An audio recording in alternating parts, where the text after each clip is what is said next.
দর্শক, আজ রবিবার ঐতিহ্যবাহী বনগ্রাম হাট ৩-৫-২০২৬। জেনে নেব বনগ্রাম হাট থেকে পেঁয়াজ, রসুন, ধনিয়া, কালোজিরা, গম কত করে বিক্রি হইতেছে। বনগ্রাম হাটের অবস্থান মহারাষ্ট্র ইউনিয়ন, থানা মুকসুদপুর, জেলা গোপালগঞ্জ। ভিডিওটি আপনি দেখুন এবং অন্য কৃষক ভাইদের দেখার সুযোগ করে দিন। ভাই কত করে বেচছেন পেঁয়াজ ভাই? 1050 টাকা করে বেশি ভাই।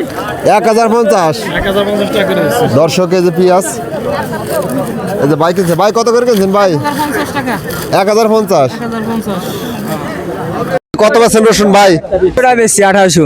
1800 টাকা বেচছেন। হ্যাঁ হ্যাঁ 1800। দর্শক, 1800 টাকা বেচছে যে রসুন ভাই। ভালো দইনা হলে ভালো দাম, আর যদি বীজ কালার হয় তাহলে একটু দাম কম। তবে মাথায় আজ 5000 টাকা করে বিক্রি হয়েছে।